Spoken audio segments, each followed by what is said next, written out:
عقدی کران کہہ رہے ہیں کہ اسی طرح زہبی نے بھی حدیث نقل کی ہے کہ جناب سیدہ کی ولادت کے وقت جناب جبرائیل امین رسول خدا کے پاس حاضر ہوئے اور کہا کہ اللہ تعالیٰ آپ کو اور آپ کی اس نوزیدہ دختر پر سلام بھیجتا ہے، یعنی خود خدا سلام بھیج رہا ہو جن ہستیوں پر، واقعاً ان کا مقام کتنا بلند ہوگا، ہمیں کیا پتا، ہم کیا جان سکتے، ہماری اوقات کیا ہے کہ ہم بی بی کی منزلت کو جان سکیں، ہم نہیں جان سکتے، ہمارے ان دماغوں میں، ہماری نقلوں میں، ہمارے شعور میں ان کے فضائل، ان کی فضیلت، ان کا مقام، ان کی منزلت نہیں آ سکتی، کہ ہماری عقلیں چھوٹی ہیں، ان کی فضیلتیں بڑی ہیں، ہمارا شعور بہت چھوٹا ہے، ان کی فضیلتیں کئی بڑی ہیں۔ تو کیا آگے دیکھیں، اگلا بی بی کا نام ہے المحدثہ، محدثہ،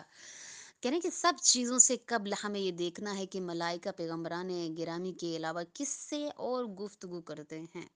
کیا پیغمبران گرامی کے علاوہ دوسرے لوگ بھی فرشتوں کو دیکھ سکتے ہیں، کیا پیغمبروں کے علاوہ باقی انسانی مخلوق فرشتوں کی آواز سن سکتی ہے؟ آئیے ان سوالات کے جوابات قرآن مجید سے حاصل کرتے ہیں۔ اللہ تعالیٰ کا فرمان ہے، آیت کا ترجمہ دیکھے قرآن، فرشتوں نے کہا اے مریم، اللہ تعالیٰ نے آپ کو برگزیدہ و پاکیزہ بنایا ہے اور تمام عالمین کی عورتوں پر تجھے برتری دی ہے، اے مریم اپنے پروردگار کے فرمان کی اطاعت کے لیے اس کی بارگاہ میں سجدہ ریز ہو جاؤ اور نماز پڑھنے والوں کے ساتھ نماز پڑھو۔ ایک اور مقام پر فرمایا، اے رسول اس کتاب میں مریم کا ذکر کیجئے جب وہ اپنے گھر والوں سے الگ ہو کر مشرق کی جانب